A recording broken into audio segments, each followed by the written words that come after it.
I'm gonna get you locked up, you idiot. Fatality.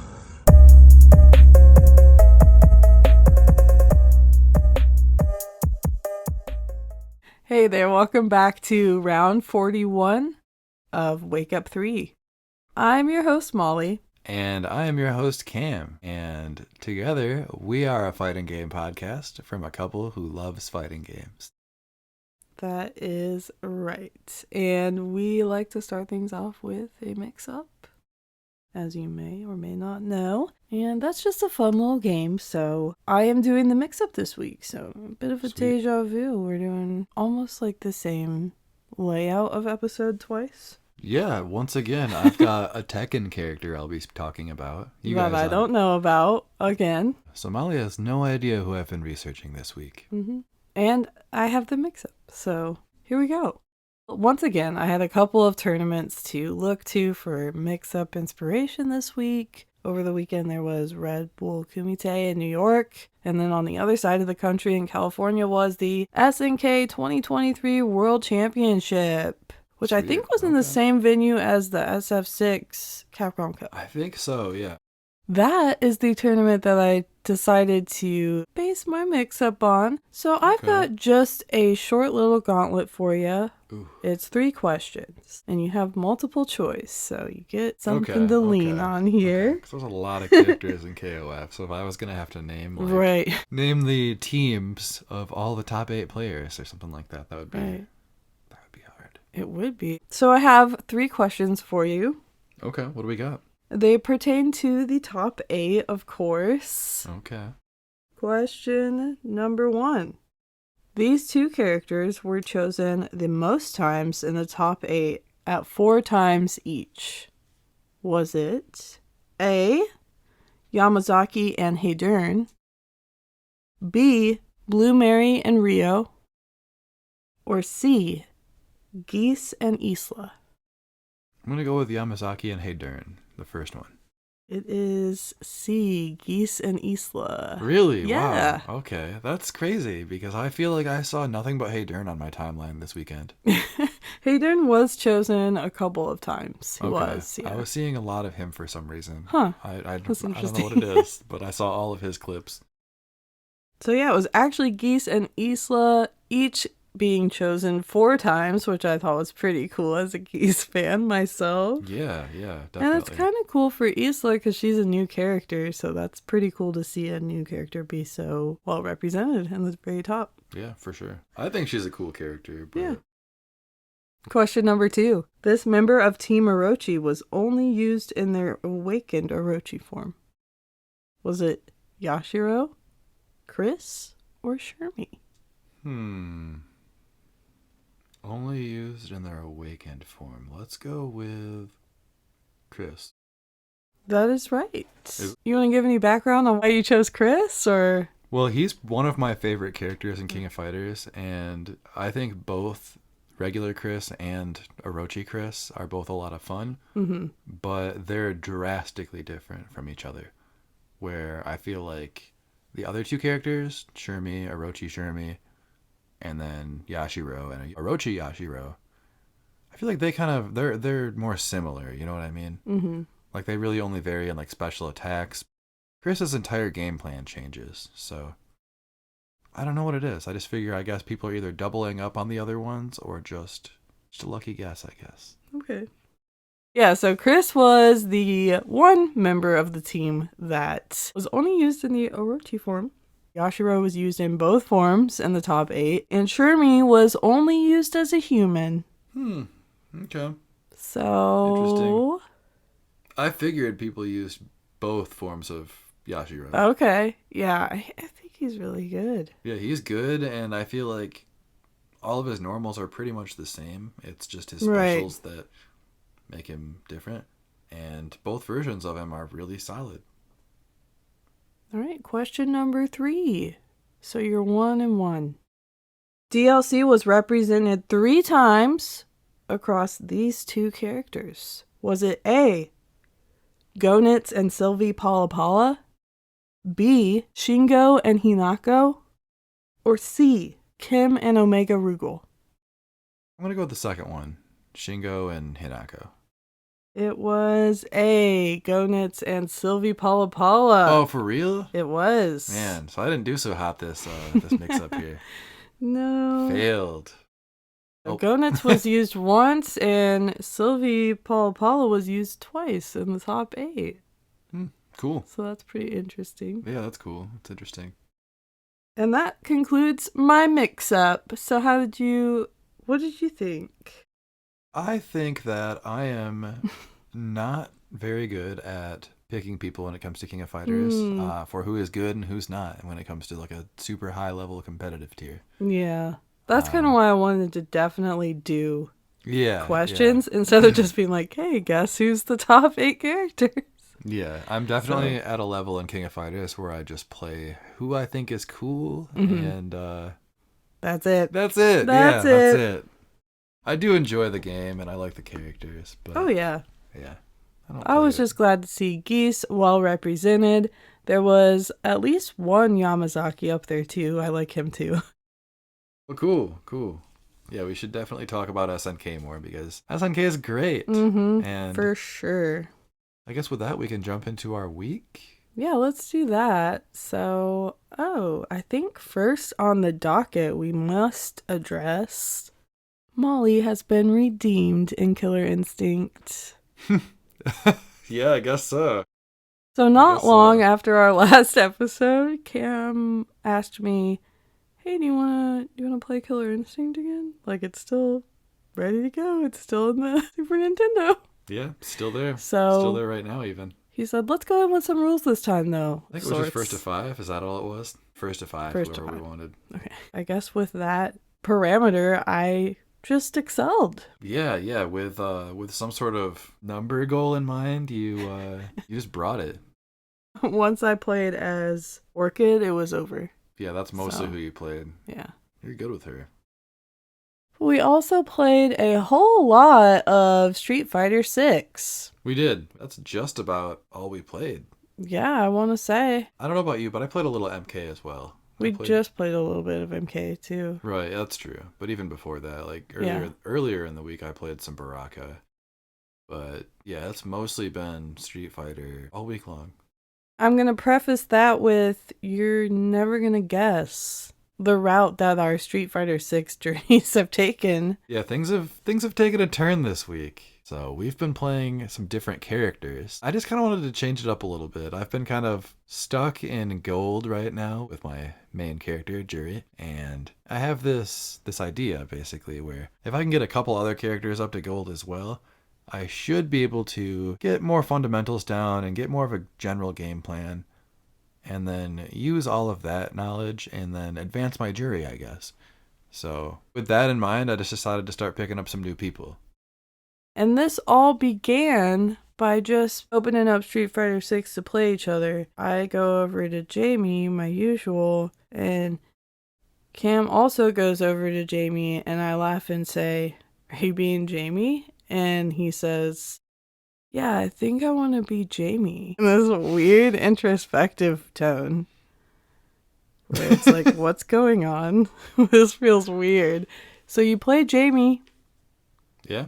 And I want to say you just beat me 3 times or something. So I was like, all right, well, I guess go ahead and go online. And you were like, yeah, I guess I'll just go online as Jamie.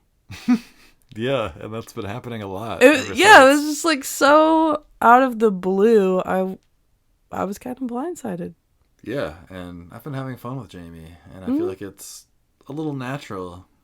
Coming from MK, character with a lot more like straight up strings, it feels natural to me. Kind of digging it. I think it makes sense as to why you gravitated towards Jamie, because it feels natural. Now I've been playing a different character this week too that you're just never going to see coming. This one was a shocker. So we were listening to everyone's themes from the game and talking about like what themes were most popular. That's right. And we got to this point where Cam was just having me try to guess who it was. Listening to the themes, I realized that Cammy's is pretty cool. But then we heard Lily's and I was like, this is really cool. I like this theme a lot. Like, this kind of slaps harder than it should. Yeah. Yeah. And I play Lily now. Yeah, you've been playing a lot of Lily. I It's don't know, really the last random. couple I don't days, you've know. just been going really hard as Lily. When I played against Cam as just random people, well, not random, but just like whoever, I picked Lily, I picked DJ, and I picked Jury. I had fun with all of them. So far, I've just been like trying to play as Lily online. It's been fun to see, though. I feel like it's a very different character than Jamie, because Jamie is all about getting close and, picking your moments or whatever. And I feel like Lily has a lot of that YOLO, let me just full screen wind dive or whatever. I don't know. I feel like she's a distance character, and that's not Jamie. Yeah, her range is very different to Jamie's for sure. And like just having the little sticks as your weapon, you've got instant range. So for me, it's it feels a little homey. Thanks, Kodal. Yeah, you come from a place with a big sword. Yeah. So. Anyway. So, yeah, I'm playing Lily. I think DJ is a lot of fun too. But I feel like, DJ is a character I would love to play in depth once I had a different controller. Because playing him on pad is just... It's tough. It's not it. It's tough. I can tell. Yeah. I can tell I would have so much more fun with... Yeah, for sure. He's a really fun character. He's cool. But yeah, I liked I had fun playing as all three of them. But yes, right now the focus is on Lily. And you played a lot more DJ too. Yeah, much more than me. Did you play anyone else, or was that it? I think it was pretty much just those two. Okay. I dabbled in Rashid a little bit. He's fun. He's cool, but I don't know. Cool. Well, yeah. So it was a whole lot of Street Fighter 6, kind of out of nowhere. I feel like we had neglected it a little bit since Tekken had come out, and we'd even gotten back into MK a little bit. But maybe you hadn't quite as much. But not too much. I've been going back and playing. Just kind of here and there. Yeah. You've been doing, like, invasions and stuff. Yeah, I've done a little bit of that, and I've done about 80 sets already in the current season, even though it just started. Other than that, though, I don't think I played MK1 till, like, today. Played each other a little bit. And played different people again. You gravitated towards Sub-Zero, and I ended up playing General Shao with Goro, and you with Darius. It was fun. Sub-Zero Darius seems like a fun team, and I love to see Goro, so yeah, throw him with Shao, and that's fun to see too. Love to see Goro. Oh yeah, definitely. It was pretty fun, even though I lost, but that's just life with Sub-Zero, am I right? I thought Sub-Zero was low tier. That's what they keep saying. They'll always try to spin that narrative. They've been saying that since the game launched, that Sub-Zero is way. I don't know, bottom 3, something like that. And I feel like I've disagreed from the very beginning. Yeah, I also disagree with that. I don't get it. I don't see it. He's got good damage. He's got good fundamentals. He can freeze you at any time. Yeah, anyways. Yeah, you're just preparing for when you're playing Sub-Zero online. Season of Sub-Zero next month when Ermac comes out and disappoints. Alrighty. Well, that should conclude our week in fighting games, I do believe. With all of the twists and turns that it held, I hope you didn't get whiplash. Because now as it stands, host Cam is playing Jamie, and host Molly is playing Lily. And we are about to talk about a Tekken character as brought to you by Cam. Okay, so today I'm going to be talking to you about a character that's been around since Tekken 3. Now, Tekken 3 came out in 1997 in arcades and 98 on the PlayStation. This character is a Taekwondo user and is sometimes known as Blood Talon, but you might know him as HWOARANG. Does he have a last name? No. How did they not give him a last name? They just didn't. HWOARANG isn't his real name, apparently. His real name is unknown. It's something he went by in his little street crew. He kind of ran like a little street gang. He was a punk little shithead. Oh my god. Yeah. Okay. Yeah. Let me just sit back and try to take this all in. So he uses Taekwondo, a lot of kicks. We just talked about another Taekwondo user recently in Jury. HWOARANG has orange hair, except for in one game where he let it go back to its natural black, apparently. And I want to talk about HWOARANG's likes and dislikes here as well. I wonder if any of these things will even surprise you. Okay. He likes rock music, street fighting, arguing, his master, Jin Kazama, and fighting Jin Kazama. And his dislikes, Mishima-style fighting karate, Jin Kazama, Jin Kazama's devil form, Ogre, and Kazuya Mishima. He is so narrowly focused, isn't he? He really is. He really is. And that's just the start of things. Just from that, he's sounding kind of obsessed. He likes Jin. He likes fighting Jin. He dislikes Jin. And he dislikes Devil Jin. And he hates his fighting style, too. And his dad. Yeah, it's a lot. It's a lot to take in. I feel like HWOARANG probably has a secret Jin shrine in his bedroom closet or something. He might. He might. Like, he's obsessed. Maybe we'll get there at some point in this episode. Oh, God. Yeah, hang in there. Hang in there. At the start of Tekken 3, he is 19 years old. Young HWOARANG. We got a young HWOARANG coming in here. I mentioned some street toughs, some street gangs. This is where this comes in, actually. From the Tekken 3 official strategy guide, which I kind of love the idea of strategy guides for fighting games. It probably just has like combos and then pictures. I don't know. Anyways. Killing two birds with one stone. A student of Taekwondo who works out at Baek Doosan's dojo. It says dojang. Is that a thing? Yeah, that's what they call it in Korea. Oh. Baek Doosan's dojang. You learn things on this episode. Or on this podcast. When you listen. You learn things on this podcast when you listen to it. HWOARANG makes a lot of money through dishonest gambling wagers. As part of what's called a fraud team, he and other members pick fights for money. They manipulate the odds by concealing their true strength. HWOARANG escalates the odds against him and makes what appears to be a foolish wager. His opponents soon realize that they're the real fools when HWOARANG soundly beats each and every one of them.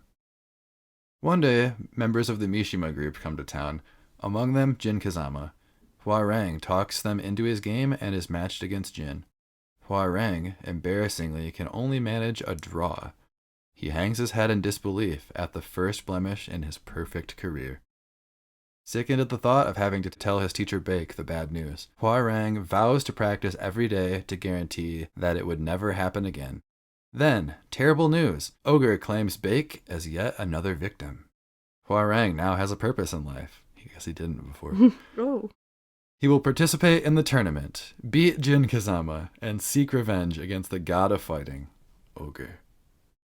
That got pretty serious. Yeah, a little bit. I do think it's funny, though, that he's basically just, like, mad at Jin because he can only manage a draw. He's like, I refuse to lose. I'm gonna unplug. just draw things out here. Yeah, so that's his Tekken 3 bio. And his ending is a little bit silly. It starts out with HWOARANG on a dock overlooking water, holding his golden Heihachi head trophy that he got for winning the tournament. This didn't actually happen. This is a non-canon story. But he's wondering what to do next here, so he's just pondering, holding his trophy. He suddenly sees a wounded Jin being chased by Tekken Force soldiers. HWOARANG thinks this is interesting because he's kind of obsessed with Jin, even though this is his first appearance. But it's also Jin's first appearance, so...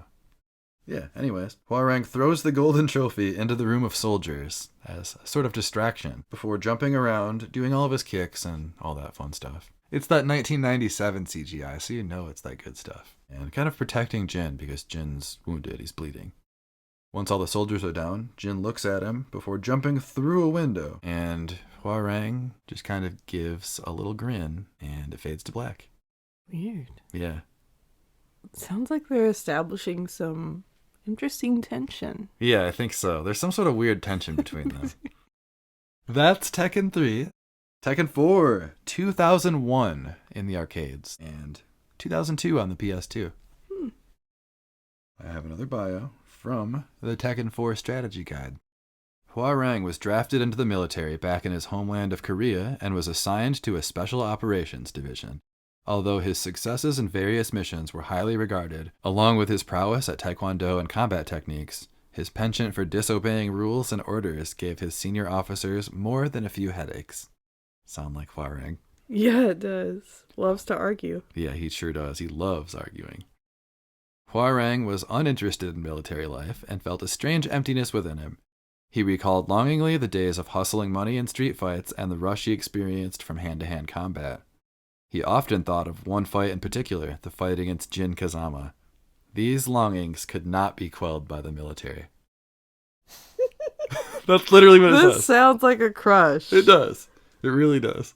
One day, HWOARANG heard the announcement of the next tournament. HWOARANG's blood stirred.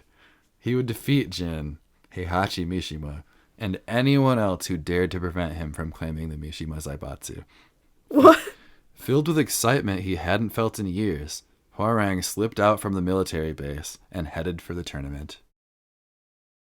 So yeah, he's deserting. He's a deserter. He's deserting the military so he can go fight Jin because his blood's boiling. He's feeling something in his bones.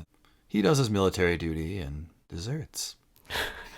So he doesn't really do his duty. Yeah, not for now. He wasn't having a good time. He didn't like it. No, he was only good at the fighting part. He was longing for combat. He was longing for very specific combat. Yeah, and he did have a lot of successful missions. In the intro, they show like a little like slideshow style thing of him, and it just shows him behind enemy lines firing machine guns and pistols and shit. So Okay. I think HWOARANG is killed. It's not confirmed, For but I'm real? pretty sure HWOARANG has killed with guns. Oh, So yeah, Right. there's that. you learn something new when you listen to this podcast. That is right. You know that HWOARANG is a straight up gun using murderer. Oh, in Tekken 4, he's 21 by the way, so he's aged up 2 years. Okay. And I have to get this ending going on here. This is the one that I'm going to show you. So I'm going to try something new here and just have Molly watch this ending and then tell me what she sees basically. Okay. So yeah, I just want you to explain what's going on in HWOARANG's Tekken 4 ending. All right. Let's see if I can figure it out. I'm going to preface it with, in the beginning of the ending, HWOARANG is brooding after the tournament. Turn my volume up, and are you ready? Mm-hmm.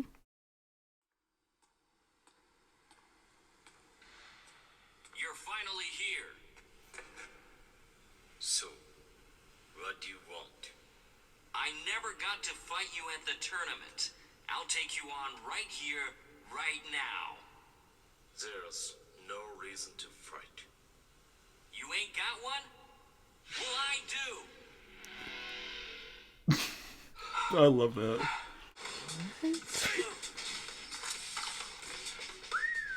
Oh, what? Oh my god.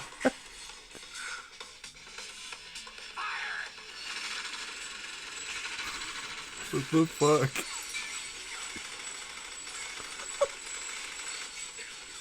Kazama, remember, I kicked your ass back there.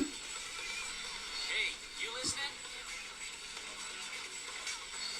I'll give you a chance to even the score at the next tournament. You better show up. What? Ceasefire! Yeah, so there's that. What are your thoughts on that ending? That makes it seem like they got exploded. Burnt up. I think they just got away. But aside from that, I guess, did you want to explain what you just witnessed? But I guess we should start at the beginning. Oh, yeah. HWOARANG's hanging out in a parking garage by himself. And then up walks Jin, hooded and speaking in English, which was very entertaining. Yeah. It's very funny to I hear the dialogue. really love that dialogue. I feel like we should include that in there. That's like my favorite part. Well, I do. That zoom in is really good. Yeah, it's great. Stop what you're doing and watch the Tekken 4 HWOARANG ending. Yeah, stop what you're doing. Just watch it right away. So And- Jin shows up and HWOARANG's like, hey, you finally showed up. Jin's like, yeah, what do you want? And HWOARANG's like, obviously I want to fight you. yeah, It's like, obviously, that's all I think about. That's just gonna be HWOARANG's thing for the next ever. Yeah, that's like all He's I always think. gonna try to fight Jin anytime you see him. Yeah, And so they're like huffing and puffing at the next scene. right. And these soldiers show up with guns. Yeah, And they tell HWOARANG that he has deserted and that's punishable by court-martial. And so to come they're back, basically. yeah. And HWOARANG just kind of looks like kind of deranged. Like he kind of smiles like he's gonna do something insane. And then Jin. Jin is like, "Hey, and starts kicking people. Kicking all these soldiers, and like, isn't that gonna get him in trouble too? Right? Like, what happens when these soldiers come back all busted up? I guess for Jin it doesn't really matter. I don't know. I guess, yeah. But anyways, then comes the most puzzling part of the ending when HWOARANG is just still standing there while Jin's kicking people and decides to whistle. Ooh, hot shot. We got ourselves a cool guy here. Yeah, a little bit flirtatious. A little bit. First off, Jin, he doesn't have to do that. No, not at all. So where's that motive? Suddenly he's getting in on this rivalry thing. He's getting in on this like play fight. What if it was actually like something even more sinister? Like what if Jin was like, I'm gonna make your court-martial this much worse by making it look like you beat the asses of all the soldiers that were trying to bring you back for court-martialing, and then they're gonna come at you for beating the asses of the soldiers and the court-martial. So it's just like a mind games kind of thing. Like, I'm gonna get you locked up, you idiot. I don't know if Jin's that smart, but Probably not. maybe Maybe we can leave it on the table as a theory. It's insane, but so are a lot of things in Tekken. That's true. So it ends with the cars that they're hiding behind getting exploded, and there's nothing there anymore. Yeah, so they could be dead. They might be dead. We won't find out until Tekken 5. Tekken 5. Tekken 5 came out in arcades in 2004 and 2005 on the PS2. Gotta like that there's always like a little bit of just a gap. I've got yet another bio. I think it's really fun to see how these evolve over time. Taekwondo ace and rival of Jin Kazama, that's bold to say, and rival of Jin Kazama, HWOARANG was taken into custody by the South Korean military during the last round of the King of Iron Fist Tournament 4, keeping him from his long-awaited fight with rival Jin Kazama. So this is what actually happens. HWOARANG was taken to the Korean embassy, where he was brought before the ambassador. And here's a quote from the ambassador. "You have received an official pardon, granting you immunity from charges related to this incident. Also, we have received urgent military papers addressed to you. Please read them immediately." After reading the papers, HWOARANG stood up abruptly. "I can't believe it. Are you sure this is correct?"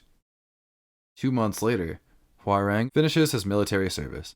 With nothing holding him back, HWOARANG was free to pursue a confrontation with Jin Kazama. So we don't get to find out what's in the papers. Weird. I know, right? Huh.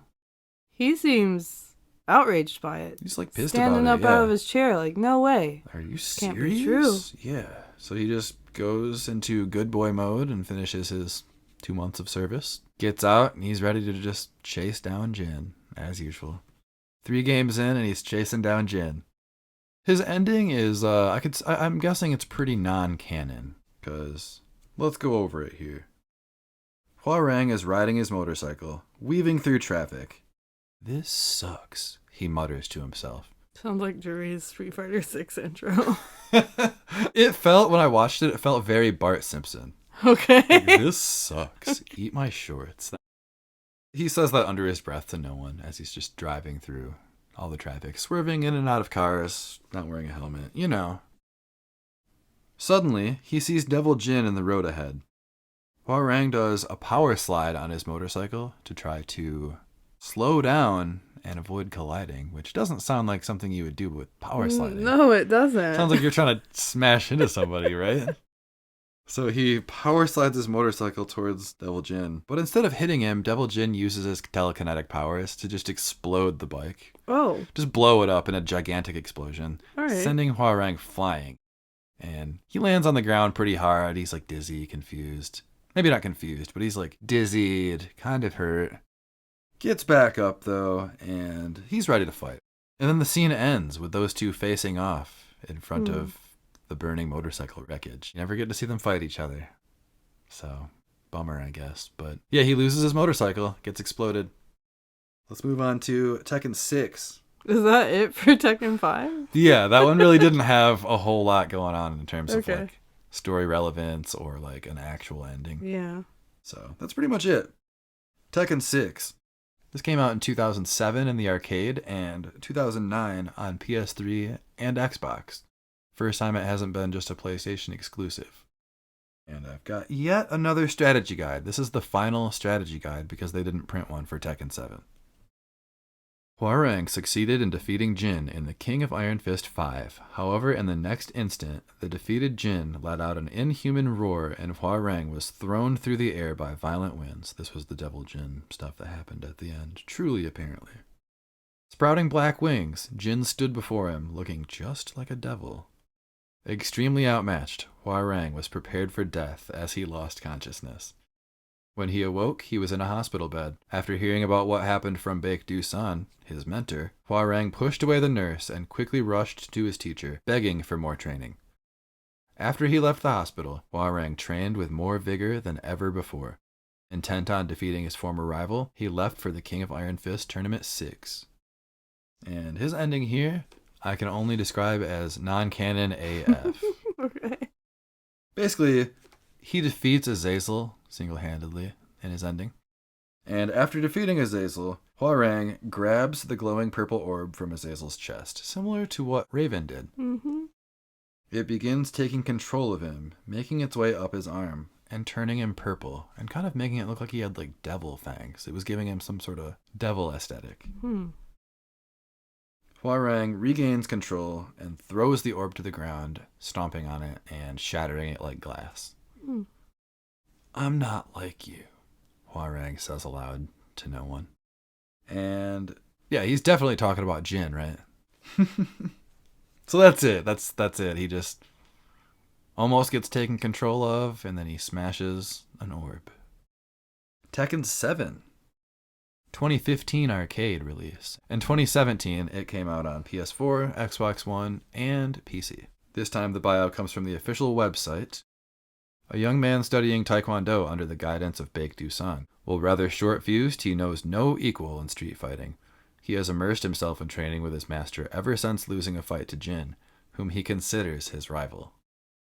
About 6 months ago, he meets Jin again in the Middle East. The black-winged figure that stood before him was the same that had trounced him in an instant in a previous encounter. Trounced? It says trounced. How was that? I guess destroyed. He got absolutely trounced. Some sort of ye old English. It wasn't just a beatdown, it was like a trounced, I guess. With all the strength he could muster, HWOARANG succeeded in defeating the rampaging Jin. However, due to the intervention of the UN forces, Jin disappears once again. Victory was mine, but... ... HWOARANG was feeling incontent at the unresolved conflict with Jin after returning home, so he threw himself into stoic training once again in order to find answers. And with that, let's jump right into his ending. I guess it's canon? It seems like it is. HWOARANG finds Jin in a small village in the Middle East who had been weakened by whatever the heck he was up to in Tekken 6 story. This was when he was wreaking havoc as a devil. We'll get into that eventually. This isn't a Jin ending. HWOARANG yells at Jin here, saying, "What's the point in beating up a monster like you?" He wants him to just be a regular. He doesn't want him to be a devil. He wants to fight the man, you know? Yeah. He's got this personal conflict, rivalry thing going on. Suddenly, UN soldiers arrive and throw a grenade at the pair of them. I guess these would be Victor's soldiers, UN soldiers.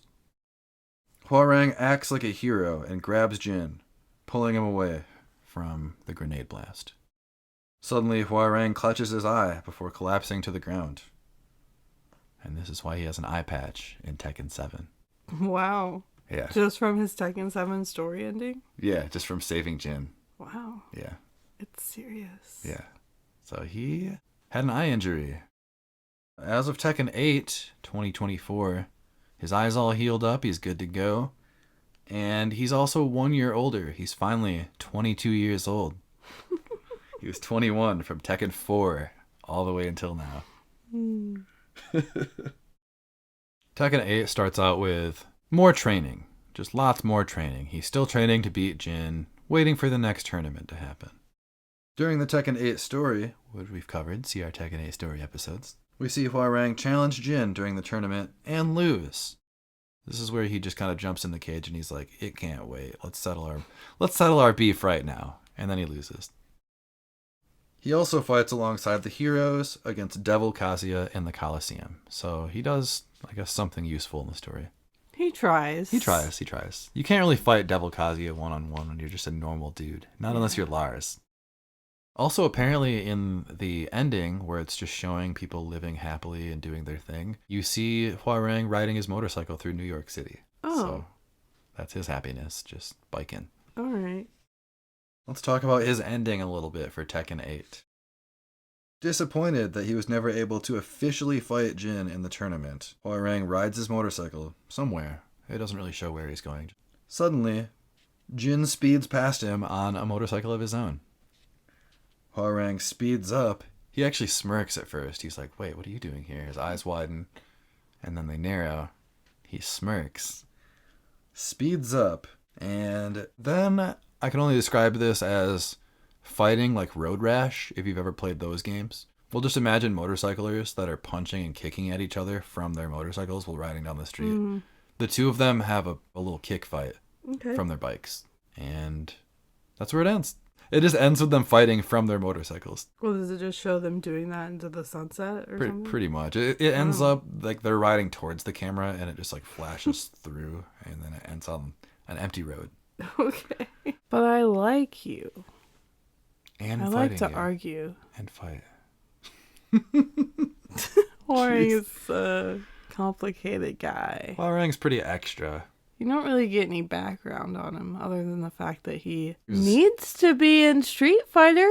Yeah, right? Because he's always talking about street fights. He loves street fighting. Yeah. We know his backstory was a troubled street youth who got in fights and gambled and ripped people off, and he hates Jin. A couple extras while we end things here, or before we end things, I guess, because that's really the end of his story. His entire story from Tekken 3 through 8 is just him thinking about Jin all the time. But some extras. He is in both Tekken Tag Tournament 1 and 2. He's in Street Fighter Cross Tekken, and his partner is Steve Fox, which I think is funny. Hands and feet. Yeah, all fists you versus got a complete character. All kicks, yeah. And not only that, he has a crossover outfit from a character that I really enjoy, DJ. Oh. Yeah. So he's got the DJ crossover outfit. It does look kind of screwed up, though. I'm not a fan, honestly. Let me show you. Like big dreads. It looks like a giant wig or a hat or something. Right. It's kind of weird. Not the best. It's not great. Not my favorite.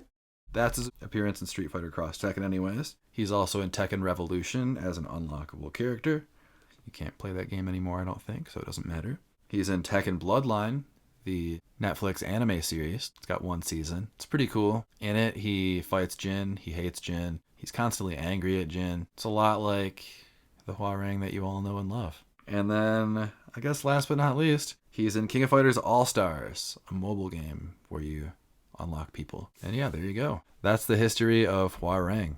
Kind of juicy, kind of fun. I wanted to pick somebody that was sort of a main character. Not like a Mishima, but somebody that's been around for quite a while. So that's 20 plus years of HWOARANG history. Hope you enjoyed it. Cool. Hope you learned something. Thanks for bringing the HWOARANG. Definitely. Any other Gen freaks out there? I'm sure you felt right at home listening to this episode. You found a fellow Gen freak in HWOARANG. You know, we played the Tekken 8 story, and I saw how he was there. But I didn't realize that before the Tekken 8 was event after event after event, just like this. You didn't realize that was his entire personality? Yeah. I do kicks, and also I really hate Jin. Yeah. He's also the same guy that found out Devil Jin was in the Middle East and then rode his motorcycle there. Kind of crazy, okay? A little bit unhinged. Maybe might want to take it down a notch. He definitely has a shrine. I'm just picturing like the Hey Arnold style shrine where it's like in a closet and it's got a bunch of gross shit in there. Like a Jin head that's made out of like gum or and straw like a watermelon or whatever. Or something. I don't know. Yeah. Yeah. So after all of this, do you want to play HWOARANG more? No. No? Same amount? How do you feel about HWOARANG after learning his history? He is all about Jin. It's pretty funny. Yeah. You could tell from his likes. Yeah, and his dislikes. Yeah, and his dislikes. He's an interesting guy. But no, this didn't make me want to play HWOARANG. Okay. Maybe I failed there then. Well, I mean, is that always the goal? Or... No, that's not necessarily the goal. I don't know. Do you think you like Hwoarang more? Do you dislike him after hearing all of this? I don't dislike him. Like, it's fun to know more about him.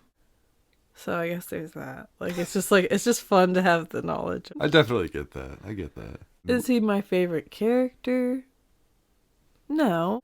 But he does have some pretty golden moments. If you only look up one thing from, I guess, all the things that we talk about during this episode, do yourself a favor, look up Hwoarang Tekken 4 ending. I mean, I love the voice acting. It's like, what, 2004? It's great. It's super good. And that zoom in. Man. The zoom in. It's everything. It is. That's the whole budget right there. It's perfect. That zoom in. It's so good. Join us next week for our 4th Rise and Fight on Fight Rise Discord. If you're not already in the Fight Rise Discord, make sure you join that and watch us on Tuesday night at 8 p.m. Eastern Standard Time. It's as easy as that. We are really looking forward to it and hope to see you there. Bye. See ya. Thank you for joining us on another episode of Wake Up 3. You can follow along on Twitter at Wakeupthreefgc or on YouTube and Spotify at Wakeup3. I'm your host Cam, and you can find me at Big Ruck Online on all social media. And I'm your host Molly, and you can find me on Twitter at Concut, that's KAHNKUT, or on PlayStation, that's Jan Michaels. This is Wake Up 3 signing off. Bye. Right. Luke Sullivan.